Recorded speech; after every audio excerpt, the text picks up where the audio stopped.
What's up, Godspeed Gardener? So we want to tell you about all the plants that you can still put out in your garden here in July. Now, as each day passes, you lose an opportunity to stick some of these plants out. But with everything that's going on in the world, with the food insecurities coming around the corner, with the government spraying down people's gardens and fields with weed killer and turning their crops up, and all the fires at the food factories and all this stuff, we want to tell you guys it's not too late. So we're going to go down this list and we're going to show you exactly what you can still stick out, and you'd be surprised about all the crops you can still get out there. So one of the crops you can still put out are beets and beet roots, and they're actually a little bit different. But we've got a package of beet seeds here from a company called Seeds and Such. This is one of the companies that my mom actually likes to order seeds from because they're organic, and you always want to shift your focus to organic as we try to make our push away from GMO on everything, not just food, but everything else they're creating now. Genetically modified this, that. Mosquitoes are now being released in Florida last year. We talked about that. There's all kinds of stuff going on. So if anytime you can push to real, organic, the way God created it, that's what we're trying to do. So you can see our gardens back here. We're going to go ahead and show you exactly some of these plants and give you some tips on how to grow these crops, because you're against the clock now. So you're gonna need some tips to get the stuff going.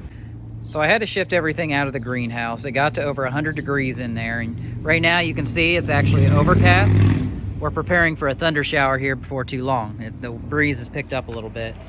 But I had to pull these out because they were starting to turn yellow. These are pumpkins and yellow squash. And you can kind of see these plants have suffered some stress, some heat-related stress, and that's why they look wilted. I also need to water them too. And the leaves have turned yellow. So I think for the most part, they actually have rebounded compared to what they were. And you can see I've stuck some in the ground out here. They don't look the best, but I think they're gonna make it. So we're gonna explain some of the products that we like to use on our vegetable garden. Here, you're looking at fish fertilizer. It's from a company called Alaska. We got ours at Lowe's. You can get it wherever, but it's 5% nitrogen, 1% phosphorus, and 1% potash. And it's not going to burn any of your crops. Other products can burn, but this does not burn. This is a slow release from fish solubles, so you can use it for anything. You can use it for vegetables, you can use it for flowering plants outside, you can use it for your indoor house plants, you can even use it on trees, but your watering requirements will differ. So for vegetable garden plants, you're going to want to use 2 tablespoons per gallon of water. Now here you can see, this is Miracle-Gro, and it's specially for tomatoes because it says tomato plant food, but it's actually for all vegetables. And we're going to turn the box around and show you in a little bit what vegetables you can put it on. It really is for all of them, but there are ones that it works a little better for. You can see we got it on clearance for $5, which was a good buy, but it's 18-18-21. So again, 18% nitrogen, 18% phosphate, and 21% potash. And that's why this product can lead to burning of your vegetables if you either water it too often or you just put more than the recommended dosage. The recommended dosage for Miracle-Gro with your vegetable garden is 1 1/2 tablespoons per 1 1/2 gallons. That's easy to remember. Now, if you remember from our fish fertilizer, it was 2 tablespoons per 1 gallon. So this is actually a little bit less of a dilution here. It's 1 1/2 tablespoons per 1 1/2 gallons. Now, that's the reason it can burn, is if, like I said, you're watering it too much or going above that recommended dosage. Your recommended watering cycle is once every 1 to 2 weeks or 7 to 14 days. Here you're looking at the vegetables that this is really good for: tomatoes, squash, peppers, cucumbers, and carrots. Believe it or not, carrots is the one root crop there. All the rest of them are a little bit similar. Squash and cucumber are vining plants. Tomato is an above ground crop, as is pepper. They're both hot weather crops. Cucumber is a cool weather crop. Carrot is a cool weather crop. So it's a little bit of a variety in there, but it'll work really well with all those vegetables. Now here is an insecticide that we like to use. This is not going to make your vegetables GMO, non-genetically modified organisms. It's just to kill the harmful insects or pests that come to your garden. It's not going to do anything for rabbits or anything like that, but when it comes to insects, this actually, it's called neem oil extract. It is a concentrated version of it, and it works not just as an insecticide, but also a fungicide and a miticide. So that's pretty important. With the fungus, it will actually control black spot rust and powdery mildew. Powdery mildew will get on a lot of your vegetables if you're not careful. So this is an important thing to use in terms of your vegetable garden. It is garden safe. Here's another product called 7. A lot of you guys are probably familiar with this product. This is a powder, and you're going to want to sprinkle it on the leaves of, it protects a lot of fruits and vegetables. It lists over 125. A lot of times farmers and gardeners will use it for their potatoes from potato beetles, or your squash and your pumpkins. It'll protect from vine borers and stuff like that. So this is a really good insecticide to use. It is a powder. You just have to be careful with this around children. They cannot consume this in any way. Now, believe it or not, corn is a hot weather crop, and you can actually still plant this in the beginning of July and get that late summer, early autumn harvest. Now, there's an old adage that we went by in Indiana with our fields, because in Indiana we've got a lot of corn and soybean fields, and you will rotate your crops every year to make sure you don't strip or leach the soil of those vital nutrients like nitrogen and potassium. It's called crop rotation. Now, there's an old adage we go by, and it's called knee high by the 4th of July. And if your corn is knee high by the 4th of July, you're in line for a good summer harvest, early summer harvest, in terms of farmers getting a good profit. That's how they want to beat the rush, and they get the best bang for their buck, farmers who have big fields, because if you can beat the rush and get that out before the frost set in, then you're going to make more bang on your buck, because it's the first crop.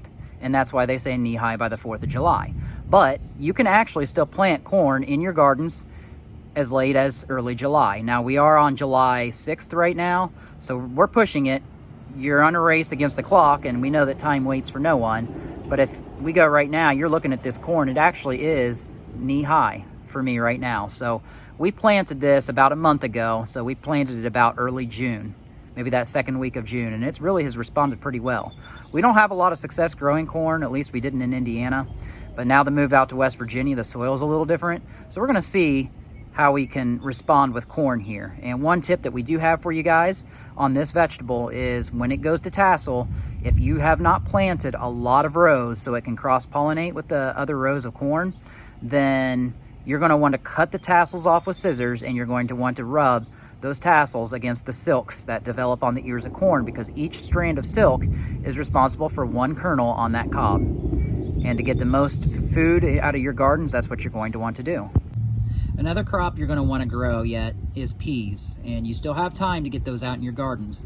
You can see right now we planted these the same time that the corn was put out, so early June, the first or second week of June, and it is responding pretty well. We're starting to see a little bit of yellowing on the bottom leaves, and Shane is wondering if he may be over-fertilized, but it has now gone to flower, and once you get your flowers, that's when you want your pollinators to come out, your bees and your butterflies, and we've seen that in our garden.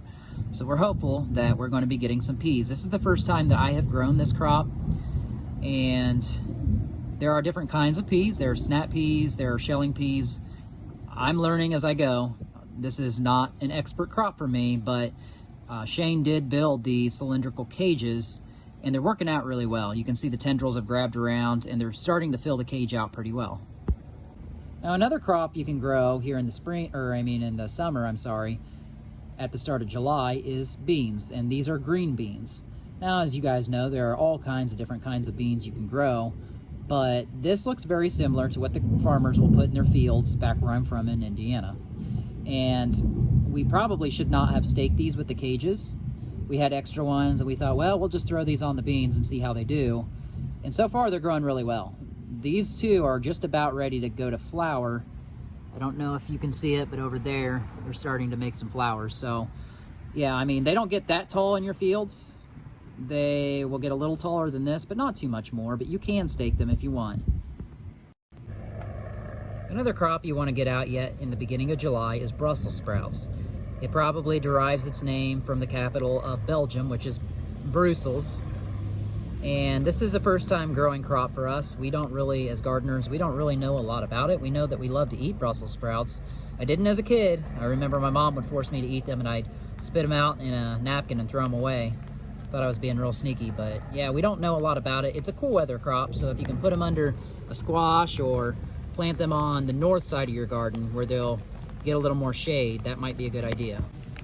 spinach is another great crop to grow. It's a cool weather crop, but you'll want to put it in partial shade because it's the hot summer months and it doesn't grow real well in hot weather. So if you can find a partial shade location, maybe plant it under another shade crop, that can work out for you. Spinach is very high in vitamin A and K.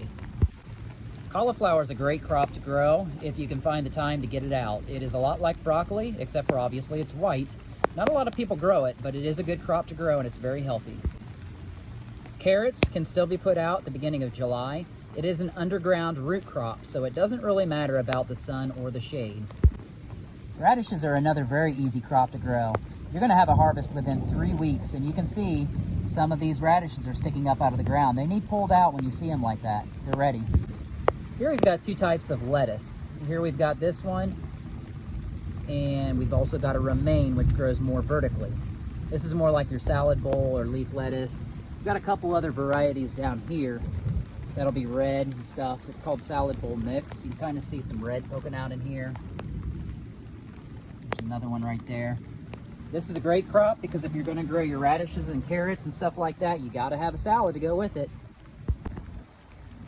This broccoli actually came from the students at Parkersburg South High School in their horticultural or FFA program. They donated it to the food pantry. They gave it out and we put it in our gardens and it's growing very well. It's almost as tall as the broccoli that's on Chaos Girl's garden just to the left of ours. Now, a greenhouse can still be a great tool in the summer and it allows you to grow crops year-round.